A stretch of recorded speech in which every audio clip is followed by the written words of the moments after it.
Nagsimula na rin na gumawa ng hakbang ang Dallas Mavericks sa rebuilding plan sa paligid nitong si Cooper Flag at si Anthony Davis ang sakripisyo para mangyari yung bagay na yan.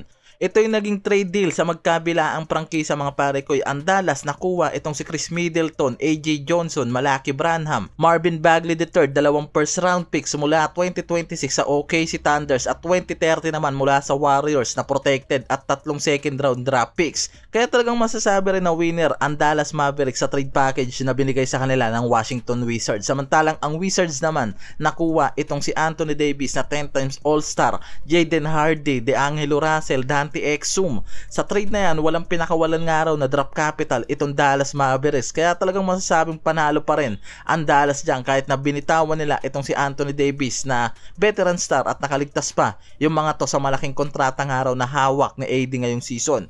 Pero kung base mismo nga raw sa mga analyst nga marami pa rin ang nagsasabi na ang return ng Dallas sa trade na to medyo mababa para sa Davis trade, lalo na kung ikukumpara nga raw sa kung ano yung naging value ni Davis nun sa trade na si Luka ang naging kapalit. Ang mga first round picks malamang nasa late picks na rin, hindi high lottery picks, samantalang si Middleton mas malapit na nga raw sa end of career at hindi dominant gaya ng dati.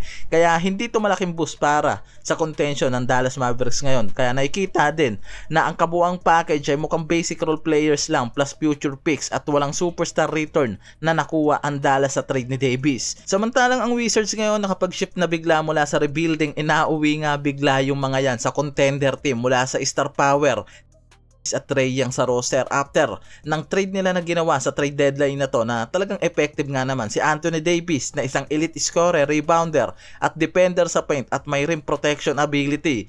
Kaya paniguradong magkakaroon nga raw ngayon ng matinding depth ang Washington Wizards sa kamay nitong si Anthony Davis at inaasahan rin yung magiging synergy nito kasama ang star guard na si Trae Young, lalo na kung parehas nga raw na magiging healthy yung mga to this season. Isa pa sa nakikita dyan na magbibigay talaga ng instant competitive sa franchise ng Wizards na halos ilang taon ding nawawala sa contention ng Eastern ngayon nga magsisimula kung magiging healthy at tama ang chemistry ng mga to. Kaya kahit may risk sa injuries, malaking upgrade pa rin nga raw para sa Wizards kumpara sa dati nilang hakbang sa rebuilding.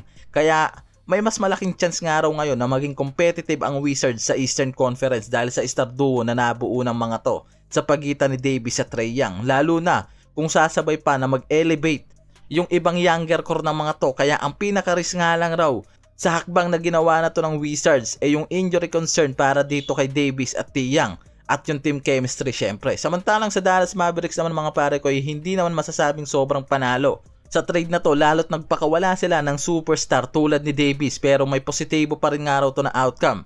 Nakatanggal sila ng malaking kontrata ni Davis na pumapasok sa 57 million at iba pang salary sa asset nila na binigay sa Wizards. Kaya ngayon nakalabas na ang Dallas Mavericks mula sa luxury tax at may ka-flexibility pa sila na pwedeng gamitin. Plus nakakuha sila ng mga draft picks at yung talent na makakatulong sa rebuilding o sa future trades na gagawin pa ng mga to. Ito mismo yung naging reset button para sa Dallas Mavericks matapos yung controversial na trades at mga injury concern na dala nitong si Davis. At kung papalarin nga raw yung mga to, si Chris Middleton pwedeng makatulong sa contention nila bilang veteran star sa lineup nila at pwedeng humaligit sa paligid nitong si Kyrie Irving kung makakabalik at dito kay Cooper Flag.